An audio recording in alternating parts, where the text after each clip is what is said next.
এখন greenery homestay Aritar দেখতে পাচ্ছ, খুব সুন্দর এটা। আর এই যে আজকের স্টে করার হোটেল, দারুণ। তো আজকের দ্বিতীয় দিন স্টে করব আমরা এখানে। আর এখানে ভিউটা দেখছো কত দারুণ। তো মোটামুটি এখানে কেমন কাটে আজকে সেটাও তুলে ধরবো, দেখতে থাকো। এই হোমস্টেতে যারা যারা আসছেন তাদেরকে একটা কথা বলে দিই, হোমস্টেটা দেখতে খুব সুন্দর আর এখানকার ভিউগুলো এখানে খুব দারুণ পাবেন। কিন্তু একটা সমস্যা হচ্ছে জায়গাটা একদম শুনশান। আর শোনা যায় যে এখানে নাকি লেপার্ডও দেখা যায় রাত্রেবেলা। তো রাত্রের দিকে যারা এখানে থাকবেন একটু সাবধানে থাকবেন।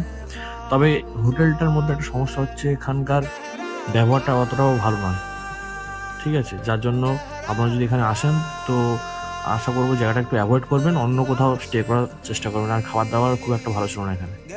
যাই হোক, ভিডিওটা দেখুন।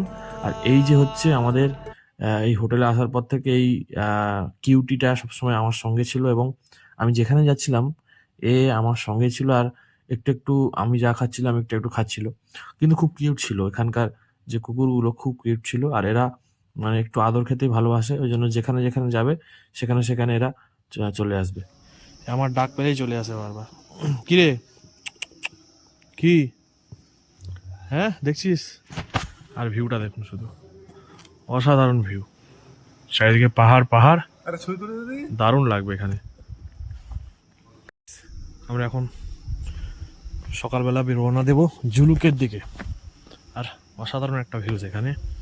আমরা আজকে এই হোটেলটা স্টে করেছিলাম। আর ওই যে এ শুধুই চলে আসে।